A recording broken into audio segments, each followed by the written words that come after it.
d'avoir pu remporter ce match. Très content de la dynamique du moment. Maintenant, on sait où on était il y a 15 jours. Le football, il faut toujours se remettre en question.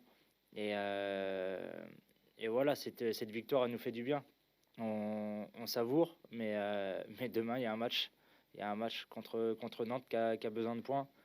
Et nous aussi, donc voilà, c'est un match avec 3 points et un match très important pour nous si on veut recoller au classement. Des questions? Oui. Bon. Ouais, moi, Xavier? j'avais deux questions, mais elles sont un peu liées. La première, c'est que, bon, je peux me tromper, et je te pose la question parce que je sais que tu as quand même une certaine sensibilité foot, tu regardes pas mal le foot. Moi, je trouve que enfin, vous jouez finalement en équipe. Il y a une vraie osmose, on fait les efforts pour les partenaires, etc. Peut-être plus qu'en début de saison. Et je voulais savoir, est-ce que, alors la saison n'est pas terminée, est-ce qu'il n'y a pas une forme de regret de se dire finalement, si on avait joué comme ça il y a un moment, alors c'est facile de réécrire l'histoire, bah finalement on aurait peut-être fait une meilleure saison dans l'ensemble. Merci.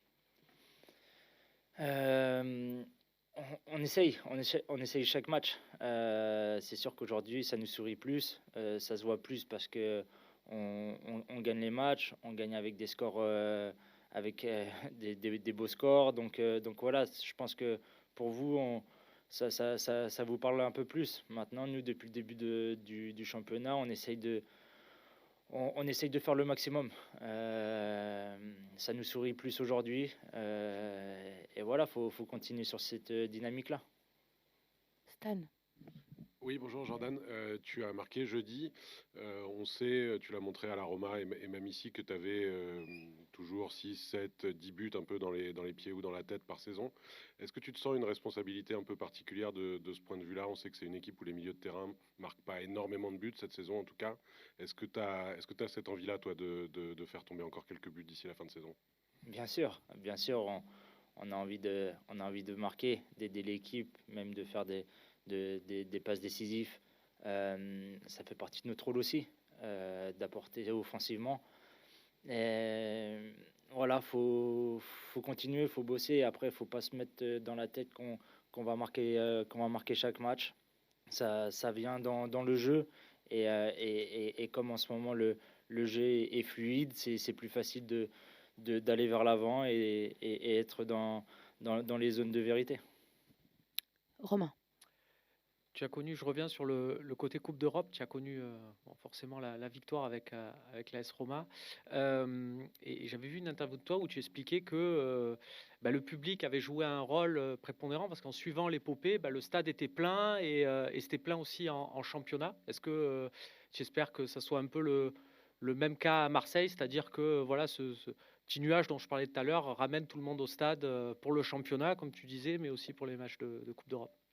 Bien sûr, ça fait partie de l'Olympique de Marseille d'avoir cette ferveur avec les supporters. Je pense que depuis le début de saison, on n'a pas à se plaindre. Depuis que je suis arrivé à Marseille, on n'a pas à se plaindre. Ils sont toujours là, le stade est toujours plein. On espère encore qu'il sera plein dimanche contre Nantes parce que euh, c'est notre 12e homme et on se sent fort avec eux. Ils nous poussent, ils nous transcendent et voilà, c'est ce qui fait que quand les adversaires viennent au Vélodrome, c'est difficile pour eux. Et nous, on le ressent sur le terrain. Et voilà, on a besoin d'eux. Et nous, on donnera le maximum pour eux. Nico? Ouais. Qu'est-ce que tu peux nous dire de Jean-Louis Gasset et comment s'est-il pris pour vous rendre la confiance et toi, peut-être même individuellement, voilà, est-ce que vous avez eu des échanges? Voilà, comment tu peux nous expliquer un peu comment vous avez pu, comme ça, être transfiguré? Le coach, il est proche de nous. Il est proche de nous. Il parle individuellement avec des joueurs pour les mettre dans les meilleures conditions. Je pense on est reparti sur quelque chose de basique. Et c'est ce qui nous a fait du bien aussi parce que pour reprendre le plein de confiance, c'est ce qu'il fallait. Et petit à petit, on essaye avec la confiance qu'on a, de produire un peu plus de football. Et c'est ce qu'on démontre sur le terrain. Donc voilà, je pense qu'il a rapporté cette sérénité à toute l'équipe. Et il a eu les mots justes pour remettre la tête à l'endroit à tout le monde. Ludo. Bonjour Jordan, j'ai deux questions, mais d'abord je voulais prendre un peu des nouvelles. Est-ce que ton souci physique est réglé? Est-ce que tu es prêt à enchaîner dès demain contre Nantes? Moi, physiquement, je suis prêt. Je suis prêt à partir du moment que je m'entraîne et je peux jouer. Je peux jouer, donc je serai prêt demain. Après, c'est le coach qui prendra sa décision. Ok. Sur un autre plan personnel, tu as été formé à Nantes comme Harit, comme Rongier, comme le petit Jousselin aussi et comme Merlin. Quels sont tes souvenirs du centre de formation de Nantes et est-ce que tu penses que ce centre prépare bien pour un club de plus grosse dimension comme l'OM? Que des bons souvenirs. La formation, c'est toujours des très bons souvenirs. On vit ensemble tous les jours, 24 heures sur 24. Donc, il se passe plein de choses dans la formation. Et je pense que le FC Nantes est un bon centre de formation. On peut le voir, qu'il y a beaucoup de joueurs qui sortent, qui arrivent à aller dans de très bons clubs. Donc voilà, c'est un très bon centre de formation avec de très bons jeunes. Et une dernière question sur un de tes équipiers, Leonardo Balerdi. Ça fait 2 ans que tu joues avec lui. Est-ce que tu es surpris de ses performances actuellement et du fait qu'il ait trouvé une belle régularité cette saison? Non, pas surpris. Moi, je le vois tous les jours à l'entraînement. Léo, c'est quelqu'un qui progresse de jour en jour. Il a une marge de progression encore, mais c'est un très bon défenseur. Il a cette sérénité derrière. Il nous donne confiance et en plus, il est pas embêté avec ses pieds. Et je pense que depuis que je suis arrivé, il est monté en puissance. Il a corrigé ses petites erreurs qu'il pouvait faire auparavant, mais aujourd'hui, il est solide et c'est un grand défenseur. S'il continue comme ça et qu'il continue sur sa progression, il pourra faire une très grande carrière. Xavier. Ouais, Jordan, bon, ça va mieux en ce moment, mais dans l'ensemble, c'est pas une saison qui est hyper évidente. Néanmoins, je trouve que, à titre personnel, tu es peut-être l'un des joueurs, voire le joueur le plus régulier. Tu as tout le temps été présent. Du coup, je voulais savoir, c'est pas une question facile, mais comment toi tu la ressens cette saison? Est-ce que tu es plutôt d'accord? Est-ce que voilà, dans l'ensemble, tu te sens bien depuis le début de saison? À titre personnel, je parle. Non, à titre personnel, je me sens bien. Je me sens bien ici, je me sens bien à l'Olympique de Marseille. Ma famille se sent bien à Marseille. Donc à titre personnel, je suis bien. Je suis bien. Maintenant, on fera les comptes à la fin de saison. On peut pas dire aujourd'hui, au mois début mars, que la saison est ratée. On est encore en course pour l'objectif en championnat. On est en huitième de finale avec un bon avantage pour le match retour contre Villarreal. Donc, je pense que voilà, on pourra peut-être en reparler d'ici un mois et demi, mais aujourd'hui, on est là, on revient de loin. Il y a un mois, on aurait pu dire que ça serait compliqué, mais on est revenu, on est sur une bonne dynamique, il faut continuer comme ça. Faut rien lâcher. Stéphanie. Bonjour Jordan, vous enchaînez les victoires. Je voulais savoir ce qui avait changé lors des entraînements avec Jean-Louis Gasset et Ghislain Printemps. Les entraînements, c'est chacun sa méthode. Maintenant, il y a le sourire. Il y a le sourire. C'est sûr que quand on enchaîne les victoires, c'est plus facile. C'est plus facile. Il y a le sourire. C'est plus facile de récupérer. Et ça met beaucoup de confiance. Ça met beaucoup de confiance pour tout le monde. Je pense que pour les attaquants de marquer autant de buts, ça donne un plein de confiance. Défenseurs, on avait à cœur de ne pas prendre de but le dernier match, c'est ce qui s'est passé. Donc voilà, tout le monde prend de la confiance et il faut rester sur cette dynamique-là parce que voilà, c'est en gagnant qu'on se sent bien et qu'on peut enchaîner.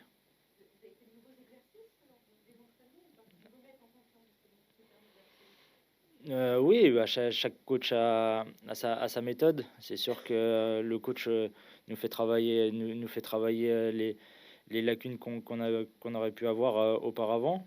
On travaille beaucoup devant le but et après le coach aussi, il nous a mis en confiance et il nous parle beaucoup et il sait de quoi on est capable.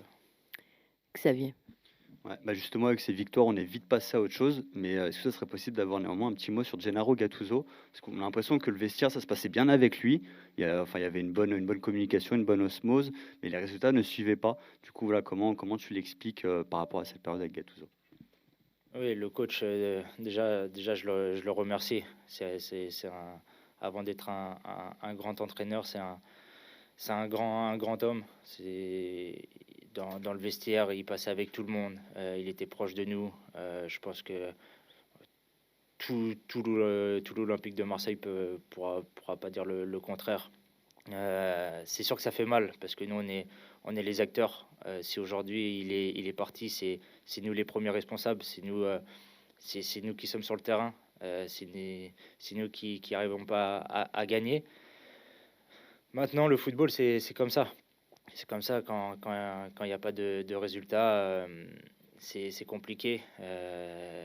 Ça s'est passé comme ça. Aujourd'hui, on a un nouveau coach qui a tout son effectif aussi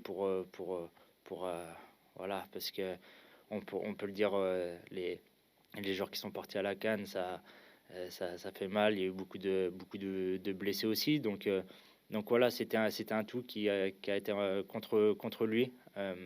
Maintenant, voilà, moi je le remercie et j'en ai, voilà, je sais qu'il va rebondir et qu'il fera de belles choses ailleurs. Maintenant, aujourd'hui, on a le coach, il a su parler à quelques joueurs aussi, je pense, et ça fait du bien à tout le monde. Aujourd'hui, on enchaîne, on est très content aussi avec le nouveau coach et on a envie de faire de belles choses avec lui. Jean-Claude. On parle beaucoup de Jean-Louis Gasset, mais est-ce que tu peux nous raconter un peu comment ça se passe aussi avec Ghislain et Nicolas? Il est venu avec les deux. Au quotidien, comment ils sont? Voilà, dis-nous un peu ton ressenti avec eux. Avec Ghislain, il est proche comme le coach avec nous. Voilà, il essaye il ramène cette expérience, il essaye de nous le communiquer le mieux possible et ça fait du bien. Ils connaissent super bien, ils connaissent le football par cœur, ils connaissent le championnat et voilà, il ramène cette tranquillité aussi dans l'effectif. Et Nico, pareil, toujours proche de nous, il prend soin de nous, il essaye qu'on soit le mieux possible voilà, pour éviter les pépins physiques. Est-ce que le fait que ce soit des Français, qu'ils parlent français, ça simplifie les choses aussi dans le rapport de groupe avec le vestiaire? Je pense que oui. Je pense que oui, que c'est peut-être pour certains joueurs, c'est plus facile voilà, de comprendre. Maintenant, par exemple, l'adjoint du coach Gattuso parlait très bien français. On arrive toujours à se faire comprendre dans un vestiaire. Quand on parle de football, il n'y a pas besoin parfois, il n'y a pas besoin de comprendre la langue pour comprendre ce qu'il a envie qu'on fasse sur le terrain. Mais c'est sûr que voilà, d'avoir un coach d'un coach français et surtout avec l'expérience qu'il a en France, ça nous aide aujourd'hui. Pas d'autres questions? Ben, merci beaucoup. Merci à vous. Bonne journée. Allez, on y va. Qui va commencer? Stan. Oui, bonjour. Lors de votre première conférence de presse, vous nous aviez dit que vous aviez vu le match de Brest, qui était le dernier match de votre prédécesseur et qui était un match vraiment très compliqué. Est-ce que vous êtes vous-même peut-être un peu surpris du grand écart qu'il y a eu entre ce match-là et le match qu'on a vu jeudi, sachant qu'il s'est passé même pas 3 semaines entre ces deux rencontres? Surpris non, parce que on connaissait le niveau des joueurs qui composaient l'effectif. On a essayé de progressivement remettre tout le monde en confiance. Dans les 4 matchs, on a senti une progression à tous les niveaux. Au niveau de l'état d'esprit, c'était d'entrée, il fallait l'avoir. Maintenant, au niveau technique, confiance, pressing, on est sur la bonne voie. Romain. Bonjour. Vous allez affronter sur le banc en face Jocelyn Gourvenec et vous l'avez entraîné à l'époque à Montpellier, même si je me souviens bien, vous l'avez même recruté à l'OM, c'était après votre victoire en Coupe Intertoto. C'est ça, hein, Oui. je sais pas. Voilà, est-ce que vous avez gardé contact? Est-ce que vous suivez son parcours? Voilà, quels sont vos rapports? C'est quelqu'un que je suis. C'est une très, très bonne personne, très, très intelligente, très bon entraîneur. J'étais allé le féliciter quand il entraînait Lille, où il avait fait un parcours en Champions League. On est content quand ce sont des Français, des gens qu'on connaît qui réussissent. Xavier. Ouais, bonjour coach, j'avais 2 questions à vous poser. La première, c'est vraiment une question ballon, mais je voulais rebondir sur ce que vous disiez à mercredi. À un moment donné, vous avez parlé d'avoir la possession par rapport à Villarreal. Et plus globalement, de toute votre expérience dans le football, finalement aujourd'hui, comment vous voyez le football en matière de principe de jeu, de philosophie de jeu? Comment vous avez envie de voir votre équipe jouer, voilà, en termes de grandes idées, de grands principes? Même si je me souviens que quand vous avez repris Saint-Etienne, c'était plutôt agréable à voir. Là, depuis 3 matchs, c'est également plaisant. On voit des combinaisons, des actions intéressantes. Donc, on va revenir un peu sur vos grandes idées. Merci. Il faut être hybride, c'est le mot magique en ce moment. Il faut être capable de pouvoir dominer, mais comme il est difficile de presser pendant tout un match, il faut, en collaboration avec les joueurs et sur des signaux, être capable de reculer de 30 mètres pour pouvoir jouer la transition. Parce que on a fait une première mi-temps contre Villarreal où on est allé chercher. Parce qu'il fallait qu'on fasse sentir qu'on voulait faire venir le public avec nous, et il est venu, il a senti qu'on donnait tout, qu'on pressait comme il fallait. Mais c'est très difficile de jouer tout un match comme ça où quand il donne au gardien, il faut encore faire des sprints. Après, quand on a le ballon, on a moins d'essence, j'ai dit moi. Mais l'équipe comprend petit à petit qu'à des moments, on a des joueurs de contre. Aubameyang est un joueur de contre, Sarr est un joueur de contre.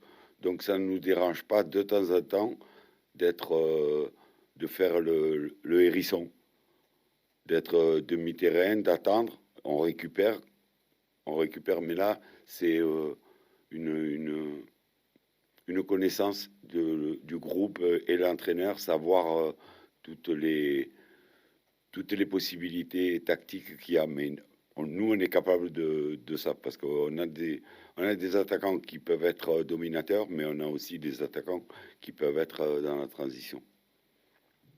Quand vous dites hybride, c'est football de possession et de transition. Exactement. Ok. Exactement. Bon, merci beaucoup. Et la deuxième question, c'était plus sur 2 personnes importantes à l'OM. Déjà par rapport à votre collaboration avec Ghislain Printemps, juste savoir, par rapport au rôle, quel est son rôle entre guillemets à l'OM, c'est très important. Et également par rapport à Mehdi Benassia. Alors j'avais posé la question à Aubameyang, mais je voulais savoir par rapport aux sportifs, concrètement, comment ça se passe, finalement avec ces 2 personnes. Merci. Ghislain, on se connaît depuis l'âge de 20 ans, donc on a eu des parcours un petit peu différents, mais chaque fois que j'ai cherché quelqu'un qui voyait le football comme moi, j'avais besoin d'une personne. La différence, c'est quand vous êtes numéro 1 ou numéro 2. Quand vous êtes numéro 2, vous faites le travail invisible. On dit, il met les mains dans le cambouis, oui. C'est vrai. Et le numéro 1, lui, regarde si tout va bien. Mais il faut que le numéro 2 fasse exactement les choses que vous voulez. C'est pour ça que j'étais bien avec Luis Fernandez, j'étais bien avec Laurent Blanc. Ça me plaisait le travail. Aujourd'hui, je suis monté d'un étage et il faut quelqu'un avec moi qui voit le football comme moi, qui parle le même langage que moi. On n'a pas besoin de 1000 discours. Là, on est à l'hôtel, on se voit à 7 heures du matin. Chacun a sa feuille. Et si on échangeait les feuilles, il a écrit la même chose. Et après, Mehdi, je pense que ça doit être lui qui a pensé à moi. Parce qu'on a, beaucoup d'amis communs, des gens qui connaissent très bien et on a des amis interposés, des joueurs que j'ai entraînés. Et quand avec le président, ils ont dû définir le profil de l'homme idéal, l'expérience, la compétence, sans être prétentieux, je pense que c'est Mehdi Benatia qui a dit mon nom. Jean-Claude. Pour prolonger un peu la question sur Ghislain, est-ce que vous pouvez nous expliquer comment vous fonctionnez justement dans votre staff avec Ghislain et Nicolas aussi? Justement, si vous pouvez dire un peu raconter le fonctionnement ici au quotidien à Marseille. Bon, avec Ghislain, j'ai expliqué. Nicolas, c'est tout nouveau. Bon, vous connaissez son papa. Voilà, c'est une famille c'est ma famille. Voilà, c'est des gens qui sont construits comme moi. Et le jour où j'ai eu besoin d'un préparateur physique, Nicolas n'avait pas le travail, donc je l'ai pris avec moi. Un, c'était un très bon joueur. Deux, dans la préparation physique, il excelle, mais il pourrait être aussi adjoint. Quand on discute le soir, on parle avec un technicien. Lui, il nous éclaire sur les données physiques, mais il peut très bien parler tactique. Ludo. Bonjour Jean-Louis. Vous avez signé un court CDD. Est-ce que selon vous, si ça continue comme ça, il y aurait une possibilité de prolonger une année de plus et est-ce que ça vous plairait? Il y a une phrase qui me plaît actuellement, c'est « profiter de l'instant ». D'accord? J'ai signé 100 jours, on m'a dit « est-ce que tu te sens capable de ?» J'ai dit « ok, je viens ». On fait la mission. Stan. Oui, petite question sur deux joueurs offensifs, Sarr et Ndiaye, qui font partie de ceux que vous avez manifestement réussi à débloquer un peu, à qui vous avez redonné confiance. Est-ce que vous pouvez nous détailler un petit peu ce que vous avez fait pour qu'ils se débloquent comme ça, ce que vous leur avez demandé? Et dans le cas précis de Ndiaye, est-ce que ce rôle qu'on a vu jeudi un petit peu de joueur axial, un peu faux neuf comme ça, est-ce que c'est comme ça que vous le voyez le mieux et le meilleur? Alors, la première question, quand je suis arrivé en Côte d'Ivoire pour une mission de préparer la CAN, il y avait la référence pour moi. C'était le Sénégal. Parce qu'ils étaient champions d'Afrique, parce que je connais l'entraîneur, que j'apprécie, et je me suis dit comment il a fait pour réussir. Et donc, on a pris exemple sur le Sénégal. Et en voyant jouer le Sénégal, j'ai vu Sarr, que je connaissais un petit peu, Ndiaye, que je connaissais un petit peu moins parce qu'il est plus jeune, il jouait en deuxième division anglaise, je crois, à Sheffield, où il avait marqué des buts. Mais si Aliou le prenait, ça voulait dire qu'il lui voyait du potentiel. Et il y avait aussi Papegay,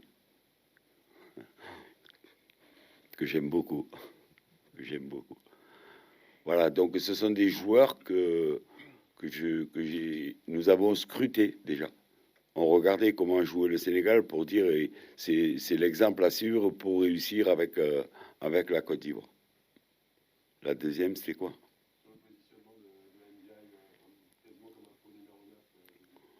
C'est un joueur d'axe qui doit jouer deuxième attaquant. Après, ça dépend du profil de l'attaquant qui joue sur lui. Là, c'était une tactique précise avec deux attaquants extérieurs et lui qui allait presser et le gardien et les centraux pour revenir faire le meneur de jeu, être le patron du milieu et faire le surnombre pour avoir le ballon. Il en est capable. Nico. Oui, depuis votre arrivée, vous nous dites que Votre souci, c'est de faire gagner en confiance et en exigence cet effectif. Aujourd'hui, sur ces deux aspects, vous diriez que vous en êtes où? Et est-ce que vous, avec 4 victoires, 16 buts marqués, est-ce que ce que vous avez gagné en confiance, vous risquez pas de le perdre en exigence? Et est-ce que c'est pas ça que vous avez peut-être à redouter? Ce qu'il y a à redouter, c'est de passer de la confiance à l'euphorie. D'accord? Il ne faut pas être euphorique. On est content, on est satisfait de ce qu'on a fait. Maintenant, le degré d'exigence, il est à ce niveau-là. Chaque match, on met la barre un peu plus haute. Là, maintenant, il faut maintenir. Maintenir ce qu'on a fait en première mi-temps contre une très bonne équipe de Villarreal. C'est le maintien de cette exigence qu'il va falloir faire durer. Romain. Je voulais revenir sur un joueur que vous aimez bien, je crois, il s'appelle Pape Gueye.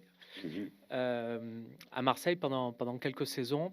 On l'a vu essayer à plusieurs postes parce qu'il était au milieu de terrain, mais il a eu des tâches différentes. Avec Sampaoli, il a même fait un match latéral gauche. Dans quel domaine vous trouvez, vu que vous êtes maintenant connu pour mettre les joueurs dans leur meilleure disposition, quelle est la meilleure disposition de Pape Gueye? Il en a plusieurs. Voilà, je pense qu'il peut jouer défenseur central à 3. Il peut jouer devant la défense. Et il peut être dans les milieux relayeurs qui vont aller finir là-haut parce qu'il a l'envergure, il a la frappe de balle, il a la présence, il a le jeu de tête. Donc tout dans l'axe, plus dans l'axe quand même. Mais selon le match, selon l'évolution, selon le scénario, c'est quelqu'un qui est malléable. Avec le Sénégal, il jouait numéro 6 et il tombait au milieu des deux centraux pour être le 3e. Donc il jouait de temps en temps à 3 derrière avec Pape Gueye au milieu des deux. Clavier.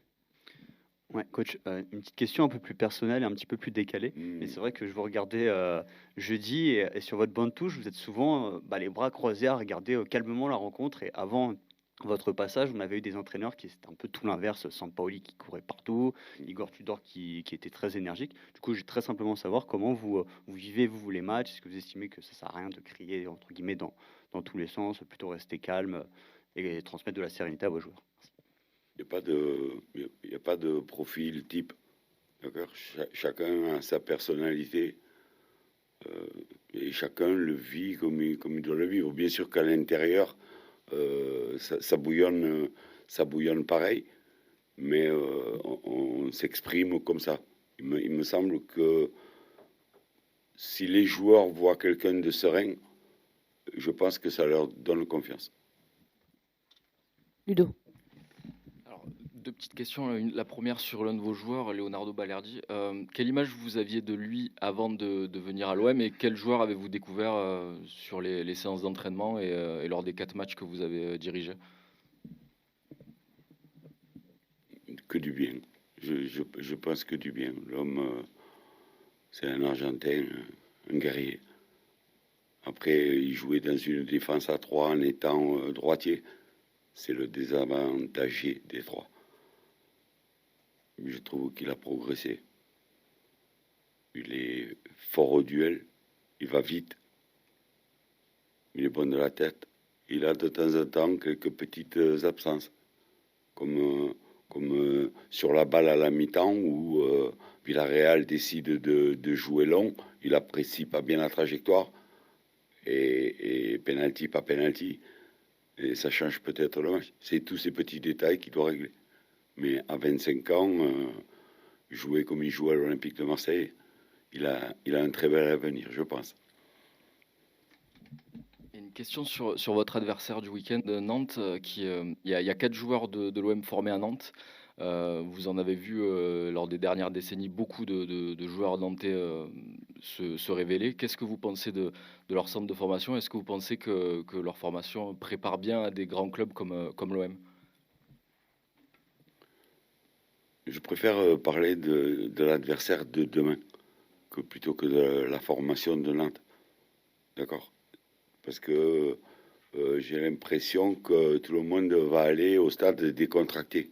On ne va pas décontracter. On va pas décontracter. C'est pas un match facile. C'est une équipe qui vient de prendre 7 points sur 9 à l'extérieur. D'accord, et qui a plus de mal à domicile. Il faut se lever de la tête que demain, c'est un match facile. C'est une équipe qui joue la vie et qui vient de perdre contre Metz, chez elle.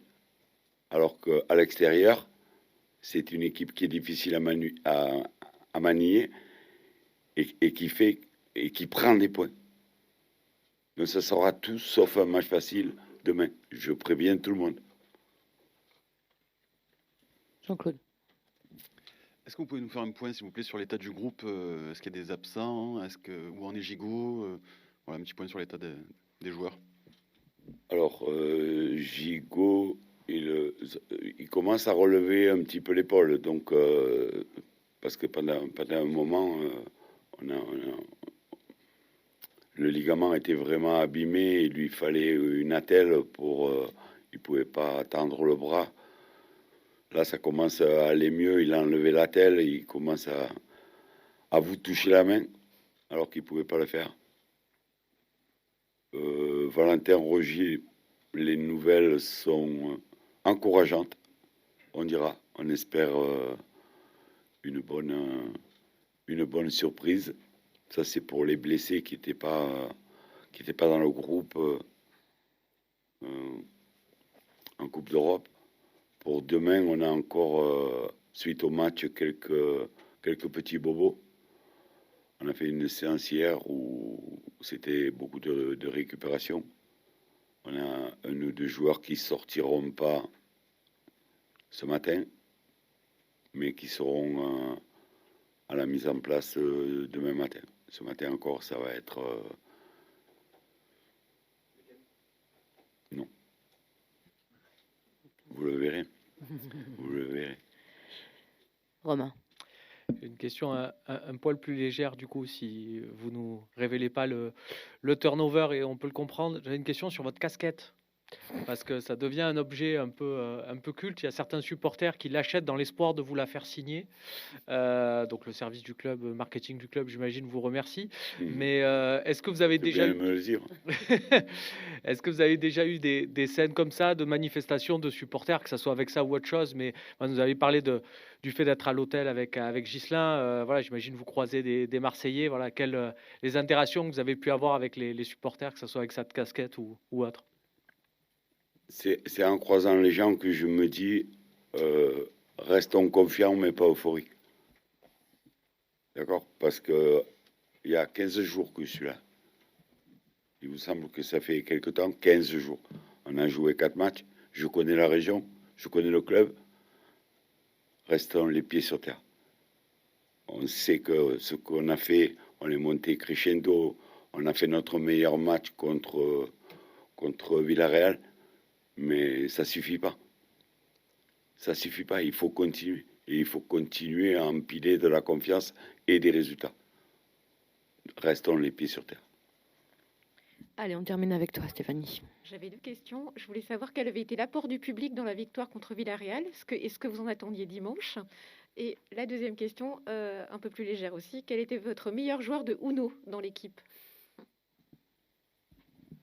Bon, la seconde... Alors, le public, fantastique. Fantastique.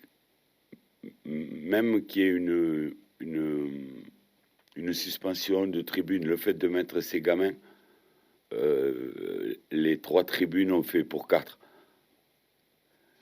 D'accord? Il y a eu des moments où on sentait la satisfaction. Les joueurs le sentent, ça.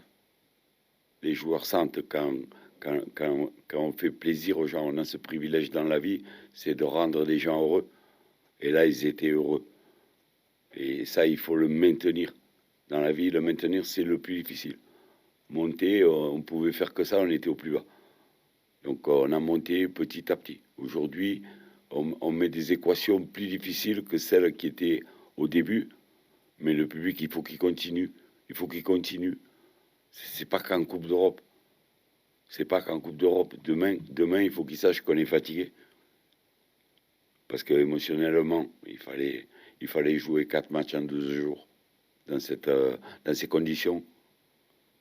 Physiquement, l'effectif varie selon si c'est la Coupe d'Europe, le championnat. On en récupère 3, on en perd 3. Et c'est souvent les mêmes joueurs qui sont sollicités. Bien sûr, ce sont des bons joueurs, ce sont des grands joueurs. C'est eux qui doivent nous faire gagner, mais ce n'est pas des machines. Et quand le public est comme ça avec eux, ça leur donne un supplément d'âme qui fait qu'ils se surpassent. Après, c'est à moi à dire Verretou, il peut jouer 75 ou Aubameyang, il est cuit, je le sors pour pas arriver à la blessure. Bien sûr, ça, là, c'est l'expérience qui parle.